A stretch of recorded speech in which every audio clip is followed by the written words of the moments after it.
Yan. So, meron tayong ano ngayon, t-shirt, meron tayong face mask, at meron tayong bagong-bagong cup. Ayan, oh. Kompleto, bibihisan ka pala ng ano. Oo, yan. Di ba yung mga ibang kalalakihan, hinuhubaran nila yung mga kababaihan. Ako, binibihisan ko. Yan. So, pag bumili ka kompleto, merong cup, merong face mask, hindi ka magkakasakit. Siguro, maglalabas ako boxer shorts. Boxer? Lingerie. Yan, kala ko yan. Alindog, nandito, nasa medyas. Sports sock. Parang Nike na chinelas. Bandana, pwede, oo. Abangan nyo lang ang mga lalabas na merchandise ng Dondeng Unlimited. Yung aking YouTube channel, yun, Dondeng Unlimited din.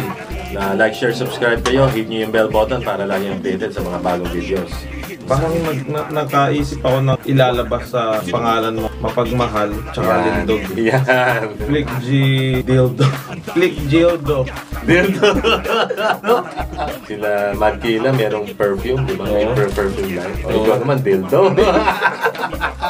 Kung hindi nyo natatanong, hindi nyo naman talaga tinatanong, sasabihin ko na rin. Ito, abangan nyo to. Ang inyong likod po ay isa rin pong inventor. Uy, inventor. Meron po akong 2 inventions. Scientist ka pala, no?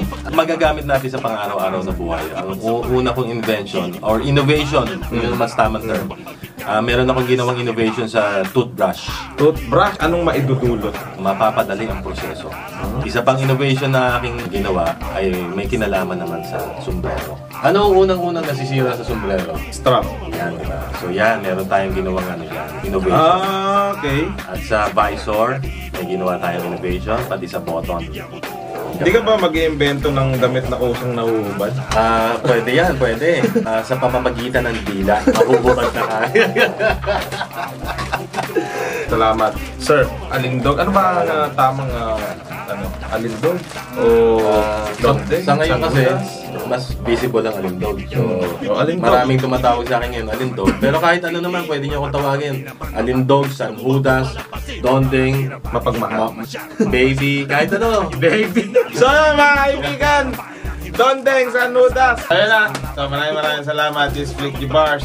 Peace.